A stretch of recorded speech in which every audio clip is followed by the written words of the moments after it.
미국이 또 전쟁을 할 수도 있을 것 같습니다. 오늘 트럼프 대통령의 명령으로 미국의 전쟁부에서 항공모함을 한 척 더 제2항모를 이란으로 보내라고 명령했다고 기사가 나오고 있습니다. 트럼프 대통령이 오늘 이스라엘 총리와 만나 협상이 안 되면 무력을 쓸 수도 있다라는 최후 통첩을 날렸고, 이스라엘 총리랑 이란 문제에 대해서 이야기를 많이 나눴는데 실질적으로 앞으로 나아가는 듯한 발전이 있는 이야기가 나온 것 같지는 않습니다. 그럼 지금 미군은 어디에 있나? 미군은 지금 이란 앞바다에 떠다니는 군사기지라고 볼 수 있는 에이브러햄 링컨 항공모함, 전투기 80여 대를 탑재한 항공모함을 앞에 배치해둔 상태고요. 함재기, 전투기가 이란 본토를 타격하고 그대로 다시 항공모함으로 돌아올 수 있는, 진짜 전쟁을 할 수 있는 위치에 기다리고 있습니다. F-35A 스텔스 전투기 대대가 이란 서쪽 요르단 무아파크 살티 공군기지에 도착을 해 있는 상태고요. 그리고 미국 본토에서는 지원군 출격을 준비하라는 명령이 떨어졌습니다. 트럼프 대통령이 이스라엘 총리와 회담이 끝나고 이란과 딜이 안 되면 어떤 결과가 나올지 보게 될 거다.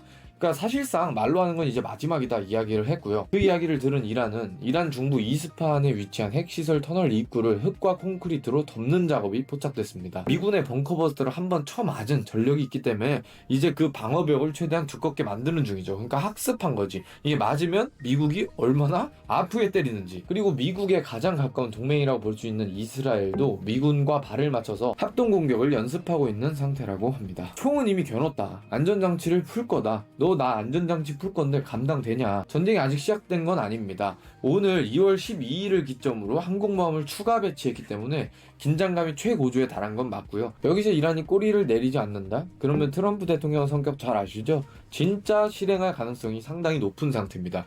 그러니까 우리는 지금 어떤 대응을 해야 되냐면, 이 전쟁이 일어나서 만약에 길어진다, 아니면 정말 미국한테 뭔가 타격이 생긴다, 그럴 가능성이 상당히 낮죠. 하지만 그런 가능성은 열려있는 상태이기 때문에 이럴 때는 또 이렇게 지정학적 위기가 올 때 어떤 자산을 사야 됩니까? 금이죠.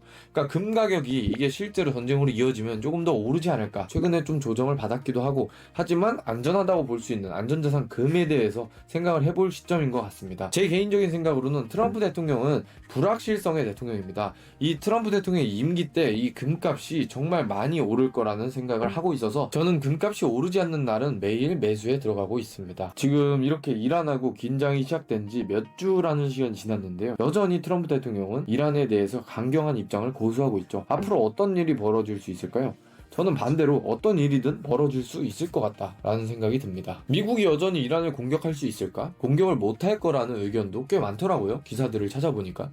근데 만약 공격하지 않는다면 이란의 핵무기 개발을 방조한 대통령으로 남게 됩니다. 근데 트럼프 대통령 성격 아시죠? 튀는 거 좋아하고 좀 역사에 남는 거 좋아하고 좀 남자다운 성격이기도 하고 극단적인 성격이기도 하죠. 과연 트럼프 대통령이 이란의 핵무기 개발을 방조한 대통령으로 남는 거에 동의할까요? 어떠한 행동, 어떠한 공격도 할 수 있을 거라고 생각합니다. 그렇게 되면 두드러 맞은 이란이 보복할 가능성도 있겠죠. 그러니까 미국이 지금 중동에 약 4만 명 가까운 군인을 주둔시키고 있는데 이 주둔하는 군인들이 타겟이 될 가능성이 상당히 높을 것 같습니다. 그럼 트럼프가 진짜 원하는 게 뭐냐? 트럼프는 이란 정권이 붕괴되고 뭐 어쩌고 저쩌고 이러는 거는 관심이 없습니다. 그냥 이란이 손을 들고 항복한 다음에 미국이 원하는 대로, 트럼프 대통령님이 원하는 대로 내가 다 하겠다. 미안하다. 봐봐라. 내가 오바마나 바이든보다 뛰어난 협상의 달인 트럼프다. 이 얘기를 하고 싶은 거죠. 트럼프 대통령은 항상 아직도 뭔 문제가 생기면 이것은 바이든 때문이다 라고 이야기를 많이 합니다. 이란이 핵을 가지고 있고 어떻게 보면 좀 극단적인 나라라는 건 전 세계가 알고 있는데 그걸 내가 멈추고 못하게 했다. 내가 트럼프다. 유가 안정과 에너지 패권에 있어서 이 이란이 호르무즈 해협 때문에 굉장히 불확실성 요소가 됩니다. 이란이 호르무즈 해협을 막고 위협을 하면 국제 유가가 요동치거든요. 이런 불확실성을 트럼프 대통령은 싫어하는 거죠. 그러니까 이걸 자기가 원하는 대로 통제하고 싶으니까 이 이란을 확실하게 그냥 한 방 꽂아버리고 싶은 거죠. 바이든보다 나는 일을 잘한다. 이게 나 트럼프다.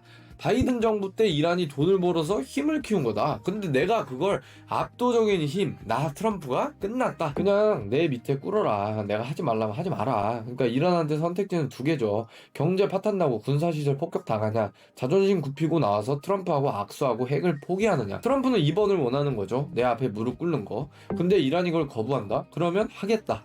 트럼프 대통령은 제가 봤을 때 실제로 할 것 같습니다. 그러면 금값이 많이 요동치겠죠. 돈이 어디로 움직일지, 내가 지금 투자해야 될 자산이 뭔지 이런 걸 판단하는데 가장 강력하고 중요한 지표가 됩니다. 자신만의 투자 철학과 가치관을 키워서, 그리고 우리가 조금 더 돈을 벌어서 조금 더 건강히 행복하게 사는 하루하루가 되었으면 좋겠습니다. 오늘도 영상 봐주셔서 감사합니다.